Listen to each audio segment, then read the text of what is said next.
Hi, everyone. This is Sam Silverman, Managing Partner of EB5AN. Thank you for taking time to join us on today's webinar. Today, we're going through some newly released USCIS EB5 visa data showing I-526 and I-526E adjudication statistics.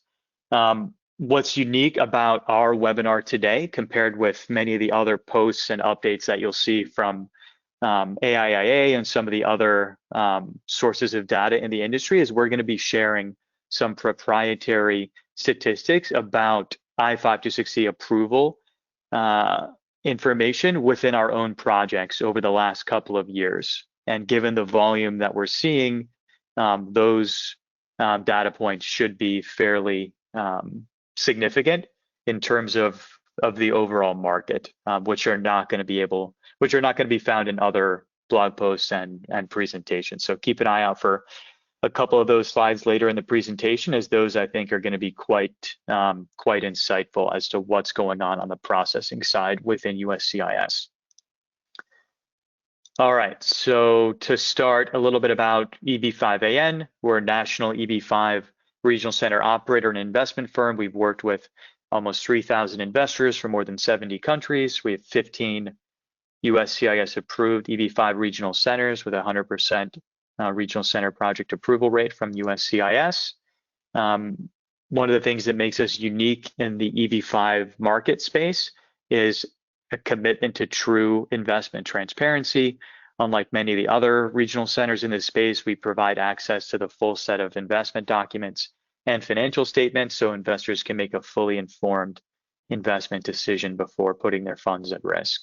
We also have a very active blog and YouTube channel, over 1,000 videos, hundreds and hundreds of blog posts about best practices for due diligence, for hiring EB5 immigration attorneys, and overall frameworks for how to decide between a rural or an urban EB5 investment project.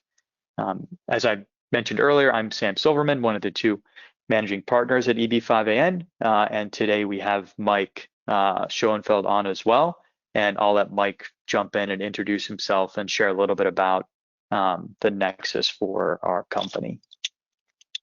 Perfect. Thanks, Sam, and appreciate everybody taking the time to join us. It's always a good day when we get some new data, this time courtesy of AIIA and a FOIA request. So as Sam mentioned, so we founded the company back in 2013, and we've grown the company over the past decade plus with just a focus on transparency and institutional structuring. We both previously worked at the Boston Consulting Group, and after that I was in private equity, and we've spent over a decade growing the company into what we believe is one of the more institutional and transparent EB5 companies, with the goal of ensuring that every investor receives their green card with no problems and has a direct path of receiving a return of capital. Perfect. Thank you, Mike. And we also have on our team Ahmed Khan, Senior Vice President, and I'll let him jump in and introduce himself. He's an extremely experienced EB5 immigration attorney by training, and has some unique insights into some of the data that we're going to be presenting later in the webinar today as well. Yeah, thanks, Sam. Glad to be here. Excited to dig into some of this data. I think it's very insightful, and yeah, talking to investors day in, day out has really given a lot of color over the last few years about what investors are looking for and what they're worried about, and hopefully we can address that today. Perfect. Thank you, Ahmed. So as I mentioned earlier, we're one of the few EB5 regional center operators that has regional center coverage of the entire United States, plus Puerto Rico. So we cover locations for rural projects and urban projects all around the country. We've worked with investors from more than 70 countries. This is a map showing where many of our prior investors have been born over the years. And many of our articles, projects, and posts have been featured in some of the leading publications as well. Before we dive into the data, first, special thanks to AIIA and the Galati Law Firm for chasing USCIS to get a hold of this most recent filing data. So some of the data, again, is coming from the recent USCIS FOIA and mandamus cases brought by AIA and the Galati Law Firm. and some of the information is proprietary to EB5AN that we'll be presenting and analyzing as well. So first, Ahmed, do you want to first kind of walk us through this general trend that we've seen from the start of the RIA through the present day in terms of urban versus rural, and then touch on some of the major catalysts? Now we've kind of seen 3.5 years almost of data, so we have a pretty good sense of how the market's developed over time and kind of how the market's stabilizing. Yeah, absolutely. And I think that looking at this now, in retrospect, we remember a lot of these big spikes, and it's just been clear to us that, the demand for EB5 has definitely grown steadily over the last few years. I think the two big spikes that you see in March 2024 and around March of 2025, really those were just spikes of people who were already in process and decided to file as quickly as possible. But the demand, and people calling in, learning about EB5, deciding whether or not this was something that themselves and their families wanted to do, that has grown pretty steadily over the last 3.5 years. We've also seen the trend of rural versus urban basically get inverted. So if you look back, and part of this is because of the availability of projects. When the RIA was first passed and came kind of, the new normal became apparent to everyone, a lot of the projects that came to market were first high unemployment deals. And so everyone was scrambling to file into those deals because those were the only ones available. And you can see that in 2023, they dominated the overall market. Over time, though, and especially with some of the data that we're going to talk about today, a lot of investors, even from non-backlog countries, have caught on to the idea that rural projects are just offering faster adjudications, flat out, bar none, no arguments at this point. And so investors that are prioritizing their immigration process have really started to use rural projects as the basis of their investment. And we've seen that kind of shift over the last year and a half, especially. I still think there's a significant number of folks who are still filing in high unemployment area projects. There's a number of reasons why they might be doing so. But again, I think the folks that are prioritizing their immigration process and getting the green card as soon as possible, we've seen that shift, especially after August of 2024, of most people kind of preferring a rural project. Got it. Yeah, and as we can see in this chart, if we look through fiscal year 2023, we can see that the blue at the bottom there, 18, 25, 15, 24, that's the percent of total filings that were rural. So 25 to 30% roughly. But then most recently in the last 5-6 months, we can see that's pretty much consistent at about 60%. So rural demand from the beginning until now has more than doubled. And as Ahmed mentioned, that's kind of a factor of, we didn't really know how quick priority processing was at the beginning, and there weren't many rural projects available. But now that that's fully been absorbed into the market, it's a different story today. Yep. All right, and we'll talk a little bit more. Yeah, and I think we can use this slide to talk about it. But what we've also seen is regional centers that at first that were very hesitant to go into rural area projects, and even marketed things like, oh, rural projects are more risky. Now all of a sudden they're also waving the banner for rural projects. Everyone seems to be going after rural projects now. And yeah, I think we're proud that we were one of the first ones to go out, find a deal that put investors in a great position in a rural area. And a lot of our data kind of backs that up. We've got a lot of investors that are very, very happy. They're already getting close to their 829 filings. And there are investors who talked to us at the same time that went into a high unemployment area project that are still waiting for their conditional green cards. I think that, what we've also seen is just a proliferation of demand from the specific countries. This slide really shows us that demand, is because it was so lopsided, both most recently and early on, urban dominating and rural more recently. The demand overall is pretty close. Both rural and urban total filings through July 2025 are pretty even. I think what's really interesting here is the number of folks, filing from China dwarfs everybody else. We're pretty used to seeing that overall. But then just the the breakdown within each country. So for example, I hear from a lot of investors that, oh, there's so many more people who have filed in rural from India than in high unemployment. But the data so far suggests that there's still a pretty large proportion of the folks filing in high unemployment area projects from India as well. The other thing that always surprises me about this breakdown is how big rest of world has gotten.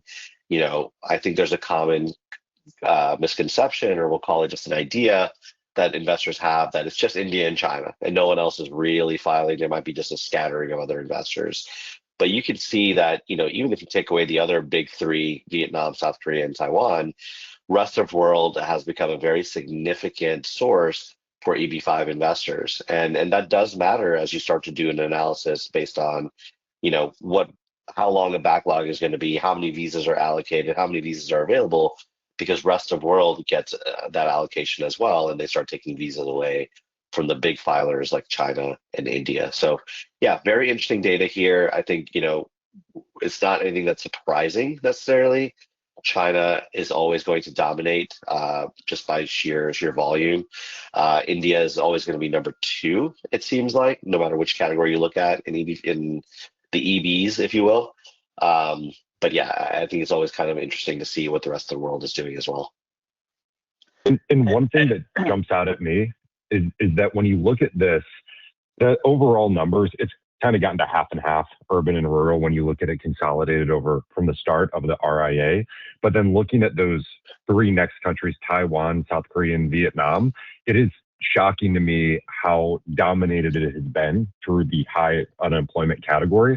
Generally, those are agent-controlled markets, and there's a lot of kind of control of the information. But one of my predictions for 2026 is that you are going to see a shift of those becoming much more balanced towards rural, as the data that we're going to go through today really becomes available, and it's so obvious how quickly rural applications are getting adjudicated versus the high unemployment, and the decisions that investors made over the past couple of years are going to come, and they're going to start seeing at agencies and in those countries, all right, the people that did rural are already getting their green cards versus the high unemployment hasn't been looked at in over 2 years. All right, Ahmed, you want to walk us through some of the basic math in terms of backlog analysis and how that's expected to play out over the next year or two? Yeah, and I think what this slide does is it really just kind of gives like a bird's eye view of how many visas are currently in process or in queue. And you kind of put that next to how many visas are available, and you come up to a pretty rudimentary number of how long the backlog could be. What I think this does not do, and I think that I read a lot of blogs these days, Suzanne writes a great blog that shares a lot of data, but what she leaves out of there often is variables.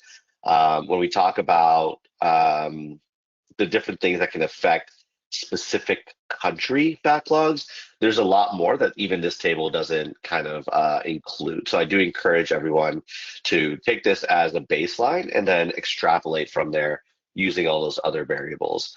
But with that being said, we're looking at the total number of applications that are filed. And so the first column breaks it down by country. The second column breaks it down by rural versus high unemployment versus other.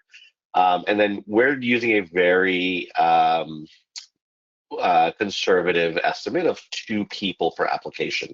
So unlike H-1B, where applications are counted against the visa number, in EB5, each individual family member is counted against the visa numbers, and the applications don't tell the full story, right? So if you've got a family of 4 and a family of 1, those are 2 applications, but that's actually 5 visas that are going to be used.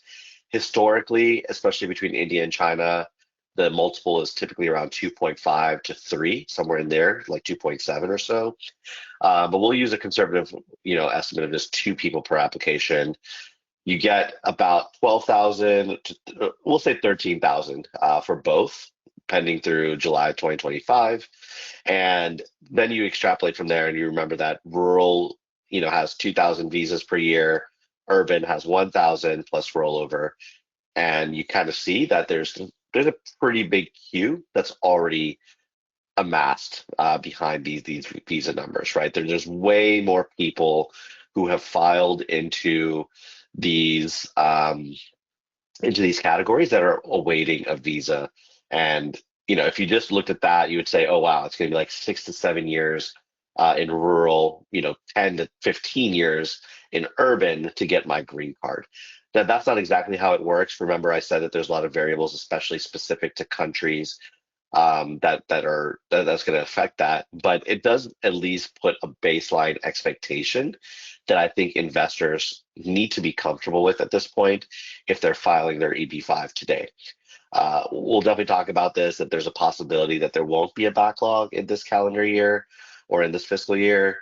But I think that any investor who's filing today has to make peace with they're doing this to escape a much, much longer backlog, typically, or this is the only option that they have to begin with. And I'm not saying that it's going to be a 6 to 7 year wait in a rural project. It might only be half that, especially if you're Indian. But I think that it's good to know that this is not going to happen overnight. So far, it kind of has been happening overnight, and that's great. And that's a great outcome for all of our investors. But I do think that moving forward, as more and more people kind of try to file before grandfathering ends, it is a good idea to temper expectations just slightly.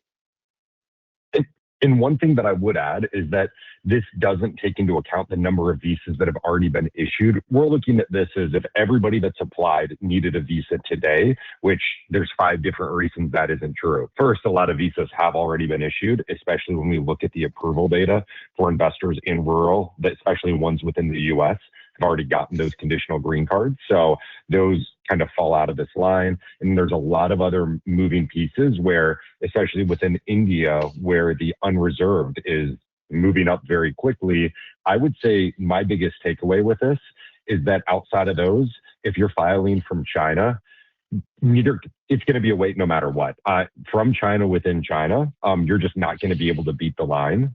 Even if you choose rural and are approved in a couple months, it's very likely that by the time you're ready to get a green card, you might not be able to, because there is going to be a backlog there when you just look at the sheer volume, versus there's a little bit more of an equation and a lot more variables if you are Indian within the US and applying in rural from within the US, of what your likelihood is of getting approved and beating the backlog and getting the green card. And as Ahmed said, there's nothing certain right now other than rural is getting approved much more quickly than high unemployment. But based on our analysis and many others, it's very possible we don't even hit a backlog in either category in 2026. There's just too many moving pieces here, but it is helpful to look at kind of the aggregate worst case, but understanding there's a lot of different variables that go into this, and the ones most impacted, it really is applying, if you're Chinese from China, is where there are no shortcuts in the process. Yep. And I think the next slide actually does a really good job of talking exactly what Mike just mentioned. So for example, on that previous slide, there's about 3,000 total applications from India. Well, almost 1,000 of them have already been approved, right? And a similar kind of, or at least adjudicated, sorry. And, less or so, but still on the similar idea with China as well, where there's about 7,000 total applications that have been filed and, over 1,800 that have been adjudicated. So there's definitely a ton of variables here. There's a lot to look at. The rural versus urban conversation gets even more interesting. And then you break it down by country, and it turns into a whole kind of data set that I think people have played with, trying to come up with predictions. We've tried to predict, and the reality is that, with this administration and the way that the government is analyzing things on their end, it just hasn't really matched up with what we expected within the industry. Just knowing that there's a ton of demand, knowing people are filing, knowing that a lot of people are getting their green cards, and yet they're not. It's not happening at a rate fast enough to create the backlog as of yet. I think this slide is super telling in terms of what's been going on over the last 4 years. I don't think that there's an argument that can be made at this point that's credible that that filing into an urban project will get you a fast result. I see, a lot of rebuttals on group chats, on forums, where someone will say, oh, urban is taking much longer.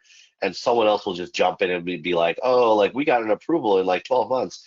I'm sure you did. I'm sure there are outliers for all of these situations, but the data does not lie. And if we're looking at basically, just the sheer volume that has been adjudicated over the last 4 years, rural is dwarfing urban applications, despite both of them having very similar numbers in terms of total filings. And one thing to add on that, to make it even more of a distortion, is that in the first half of the RIA, it was a heavy percentage were filing into high unemployment, much higher than rural, almost 2-to-1, and now it's flipped. So much more of that kind of 50-50 balance of rural has been filed in the last year under the rural for the RIA. So that 5 times difference of adjudications, I actually think it's much more extreme than that when you look at it like to like from the same time periods and expectations. So there's a lot of confounding variables here, but even when you just try and simplify it to that without taking that into account, it's very clear. I mean, they process 5 times as many rural applications, and there aren't more rural than high unemployment applications pending. Yeah, let me phrase it this way. Someone born in India who filed in 2022, first year of the RIA, after, let's say December 2022 in an HUA project, and an Indian person who filed in September of 2025, so just 4 months ago, that second investor may get their green card earlier than even that first investor even gets their approval. In a lot of situations, we're seeing that where people have been pending for a long time in HUA. I'm not saying that happens with everyone, but the data, again, just does not lie. The good news, I guess, and then not to be morose all the way across, but the good news here is approval rates are incredibly high. And you can see that all of these approval rates are sustaining well over 90%. I think this just speaks to the attorneys that work in this industry. They do a great job of adjusting. I know this past year has been extremely tough. The new administration has definitely made things harder. They've definitely cracked down on some practices. Some of them we agree with, some of them we may not necessarily agree with, but ultimately they are the decision makers and we have to fall within those bounds. And so, yeah, it's great to see that there's a very, very low rate of denials overall. And yeah, I think it speaks to, one, regional centers like ourselves who are getting those 956F approvals as early as possible to give investors that comfort. And then the attorneys doing a good job on the source and path of funds. All right, perfect. Let's shift and talk about some of the recent month-by-month statistics. Mike, what are some of the key things that you're seeing, as we break this down on a monthly basis?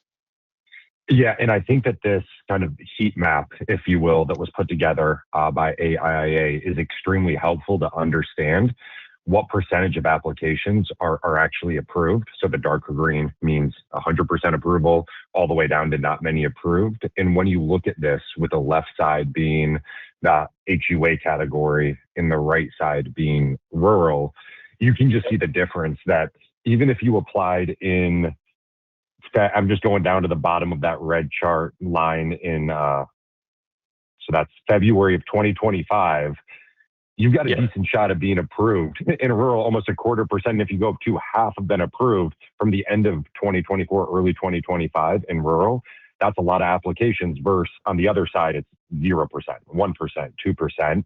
And then if you look at it for Indians, which I think is even more telling, is that we have 3/4 of Indian nationals that filed in November of 2024, so barely over a year ago. 3/4 of them have already been approved. And of course, there's some kind of blips in there, but when you look at it like that, it's just very clear, especially for Indians, but also for everybody in rural, that the approvals are coming in fast. And you can consistently think that if you're in rural, as it is now with their processing, within a year, you're very, very likely to be approved. Especially for recent filings, right? For someone making an investment decision, rural versus urban today, it's even more amplified because previously, the urban applications were getting adjudicated a bit faster, but now, you can see here 22, 36, 48, and here 1, 2, 5, 3%. So it's a massive difference for new filings that are going to be happening over the next, 8-9 months through September.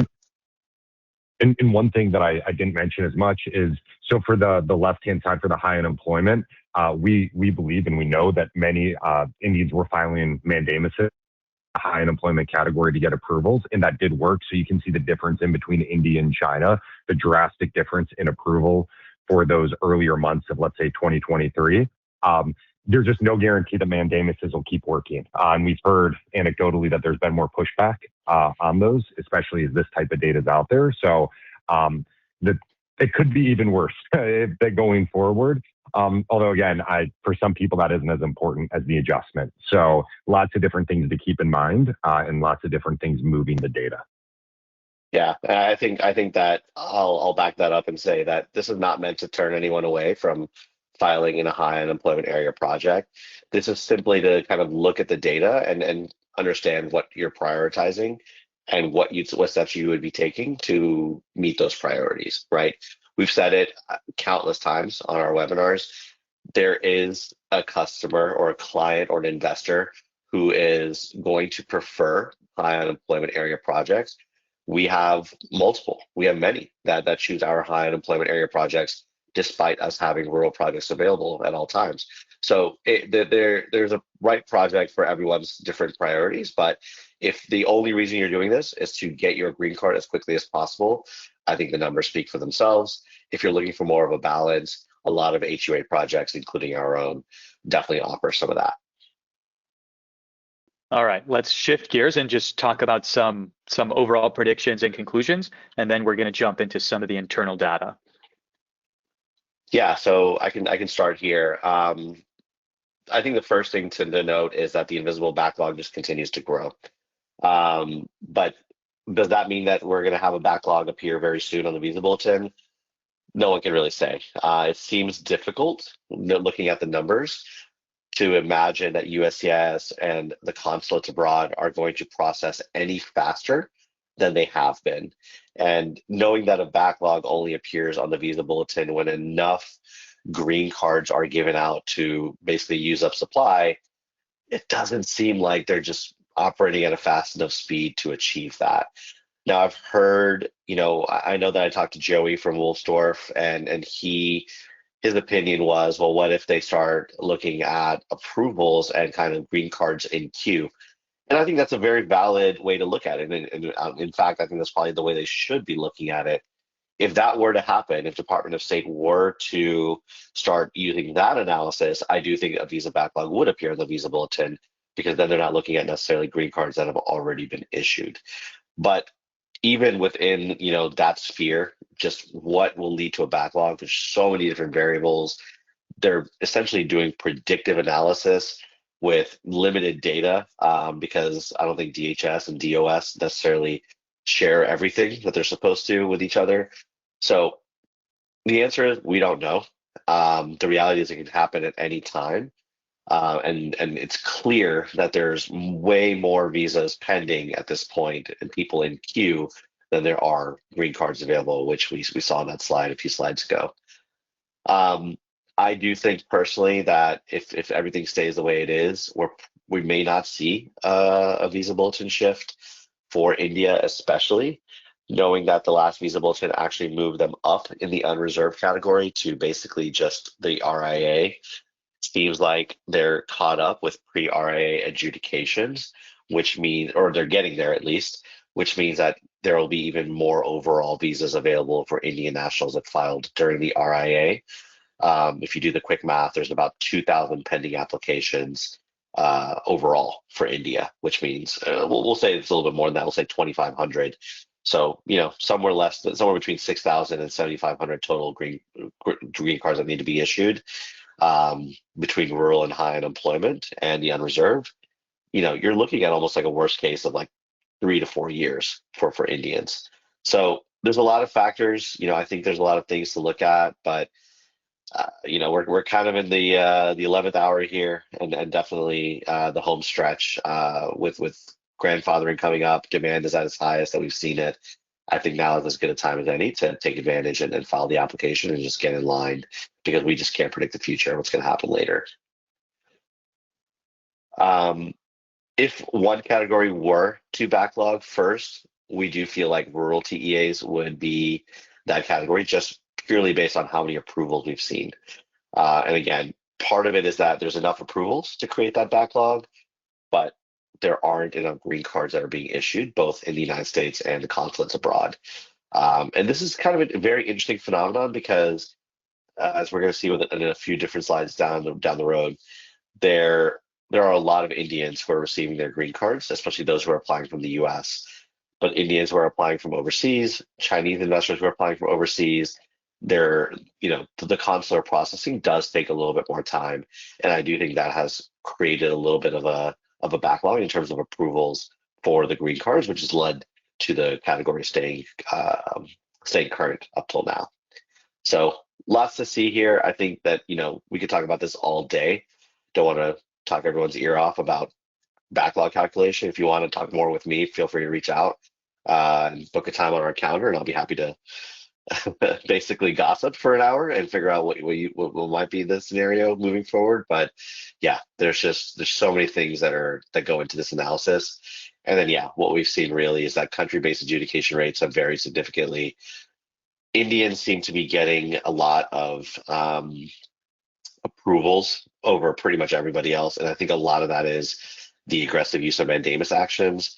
Lately, we have seen a greater pushback from USCIS and their attorneys on mandamus applications. I think a lot of folks don't realize that you can also get dismissed when you file a mandamus.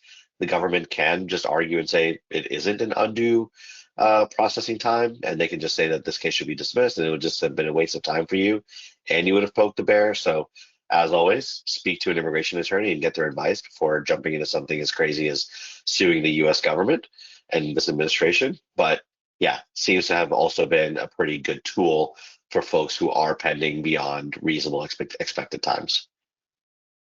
All right. Perfect. All right, Ahmed, for potential investors, looking to do something between now and September when the grandfathering provision expires, what does that kind of path forward look like? And just at a high level. Yeah, I think a lot of investors that we speak with, the first question is always, what do we do first? How do we get started? And the answer is you need to hire an immigration attorney.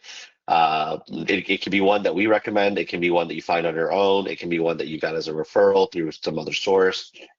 Totally okay. But that's the first step. And the bottleneck in this entire process typically does end up being the source of funds. I think that we get a lot of investors who are so sure that their source of funds is only going to take 3 days, and they spend 2 months kind of looking at projects and choosing the project and visiting and doing all the other stuff. And they finally pull the trigger and they say, okay, I'm ready to move forward with this project. Talk to an attorney, and the attorney says, great, this is going to take 4 to 6 weeks.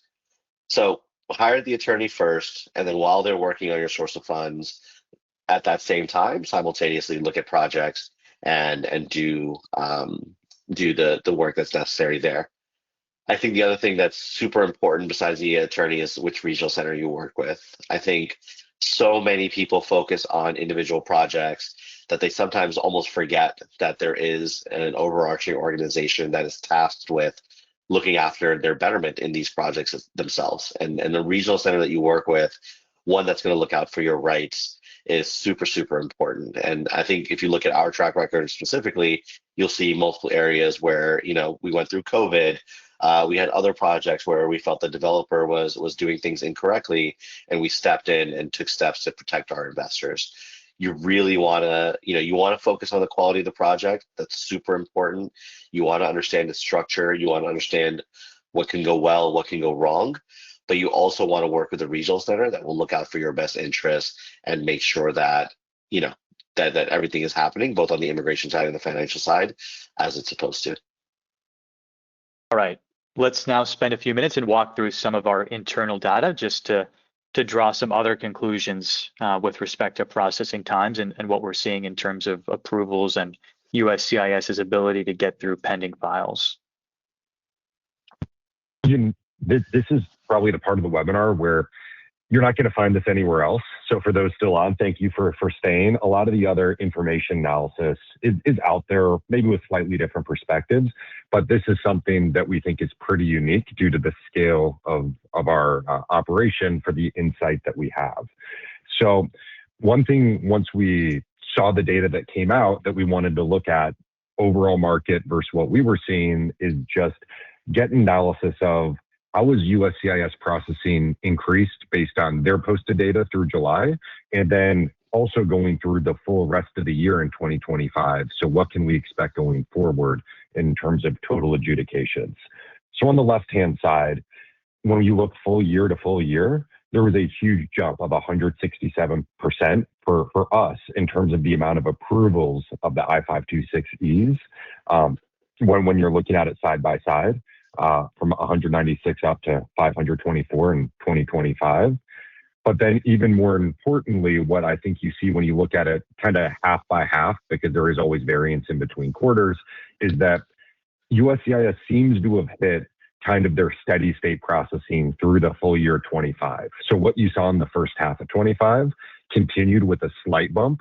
But what I'd say is that they're operating pretty much at max efficiency right now that at least we'd expect.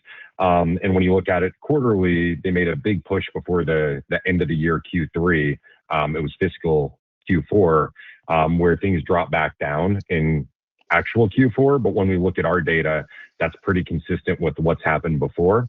So what we would expect going forward is that unless there's another massive jump in 2026, I think we're probably hitting at about steady state here where you could expect them to continue that processing that we've been seeing through 2025, because we saw it in the back half of the year to continue on. Yeah, I think this is super insightful. And Q4 is always a little tough with I think America takes a break in December, it feels like. So it's not surprising to see those numbers always dip. But yeah, it's helpful to see this year over year to know that, okay, it wasn't just like an anomaly, it's just kind of the way that it works. And the government's just like any other business, right? There are just definitely periods of the year where they're operating at better efficiency versus others. I don't think that's all that surprising. But it's very interesting to see just the bumps in adjudications overall. And I definitely agree with Mike that they're pretty much operating at max efficiency these days. And this kind of ties into the concept of just number of filings increasing as well. Like if we continue to see new filings materially increase, just total volume, but processing remains the same, like that can't continue for an extended period of time without a backlog. Because then you've just got more and more files piling up. And if you're not getting through them more efficiently and processing more, adjudicating more, then eventually you are going to hit a backlog, and people are just going to be waiting to be processed. So we'll have to see what happens in the first half of this year in terms of new filings leading up to the September grandfathering deadline, and how the processing, if it's able to keep up with demand, or if it's going to lag, which is what we think is more likely. All right, this is another one of our kind of signature slides where we've given our scale in the market. We have about 740 approvals as of a few days ago, and this really kind of breaks down the trend in projects and how the processing times have consistently decreased over time. So if we look towards the left-hand side, 2022, 2023, we see a lot of the rural projects that we had. Most people were getting approved kind of in that 9 to 12 month window. But as we see kind of going into 2024 and really 2025, we see a lot of cases being processed even faster than that, more at the 6, 7, 8 month window. And the overall trend line we can see there, just decreasing and continuing to go down over time. And most of these projects listed here are rural. We do have a couple urban ones on here, but as we saw in the prior slides, just in terms of total volume of unique approvals, there just haven't been that many, in the urban projects compared to the rural. But Mike, go ahead. Mm-hmm. Yeah, and I'd say this is something that's really unique. I believe we're the only company that does this. We aim for transparency, and we're trying to be as open book as possible and actually show kind of by project the approval timelines. And there's a lot of different factors, urban versus rural, of course, but many of these, the 956F was pre-approved before an investor went in, and those can be faster than if it's not approved. So lots of different things to really dissect with this, and happy to talk with anybody about it. But just at the highest level, you can see that the trend line is down into the right. Approvals are coming in much faster. We have a ton of approvals from the last filings in the last 12 months. That whole right side of the screen is filings from January 2025 onwards that are all approved. So what I would say is it backs up what we're seeing in the data across both the USCIS aggregate data, but then as we're trying to extrapolate out based on ours, it all kind of ties together and checks out. Yep. I think the other thing that I see, and we can actually go to the next slide for this, is yeah. So what I've seen is that once you get the first approval for a project, an investor in that project, you start to see approvals come pretty quickly. And even if you go back to the last slide briefly, Sam, you'll see that like whether it's high unemployment or rural, the project will get its first approval, and then over time, the approvals will start coming in shorter and shorter time periods. So that's really heartening to see. I think that's a really good way for investors to gauge, what the timeline is going to be for their approval. And if you go back to the slide after this one, you'll see that, yeah, the volume is definitely higher for rural approvals, and the timeline for approval is shorter, and it's getting shorter as each new project comes to market. But the same is actually also true for our HUA projects as well, for our urban projects as well, which is really great to see because we don't want those investors to get left behind. And yeah, some of this data is driven by writ of mandamus. I don't want to sit here and say that every single approval was organic, but a lot of these were also organic. So it's really great to see that the trend of USCIS operating more efficiently isn't just on the rural side, that urban projects are also reaping the benefits of the same. And this is the same information, but on the job creation side. Go ahead, Mike. Yeah, this is one of the slides that I'd say we're most proud of, is that post RIA deals alone, we're at over 15,000 jobs created across just this subset of projects. And these are the projects where we've created nearly enough where all the jobs faster in the deal. So when you look at this, we just think it's very helpful to see that these are projects that we chose that didn't face construction delays, that didn't have permitting issues, and weren't able to commence. And we're very specific in how we choose our projects, where first and foremost, we want to make sure every investor gets their green card with no problems. And how do you do that is making sure the project's pre-approved so that the structure works with the 956F, but then also that there's already significant job creation underway. And as you can see here, 15,000 plus jobs created post RIA for investors in these deals. So plenty of jobs. And this is just something really unique in how we decide to structure deals and work on them. Rather than doing many pre-construction deals, we're really focused on deals that are already proven and in the market. And also kind of at the project level as well, we've had 25 956F approvals to date. I think one of the largest numbers, if not the largest number of project level approvals. And we can see that, from 2024 to 2025, trailing average, or just in 2025, is less than 5 months. So very consistently getting projects approved. And again, an investor can't get their I-526E approved until the 956F is approved for the project. And we do have quite a few investors filing their 526Es before the project's 956F is approved as well. But it's always good to see, okay, consistently, it's taking about 5 months or so, since the end of 2023, regardless of whether it's an urban project or a rural project. All right, let's spend just a couple minutes and walk through a couple of the different projects that we have open available today. Ahmed, do you want to kind of walk us through, starting with the rural projects on the first row? Yeah, absolutely. So we've got a few different rural options available. Some of these are pretty close to selling out, actually. So Bay Creek, we're down to just a few spots remaining. This was a pretty great deal with a short loan term of only 5 years maximum, secured by a true senior mortgage already recorded in favor of the investors. An existing community that's already got golf courses, a country club on site with 550 active members. A lot of what I think investors look for in an EB5 project. Existing community, ongoing construction. They can go there, visit the project, and see that people are already living there. It's already successful, and they're secured by a senior mortgage, so they're never going to walk away empty-handed. Twin Lakes has been our premier project now for 3 years and running. Continues to be one of the safest deals on the market with an A++ developer in Coulter. It is a little bit on the longer side, typically 6 to 7 years for investors to receive their money back.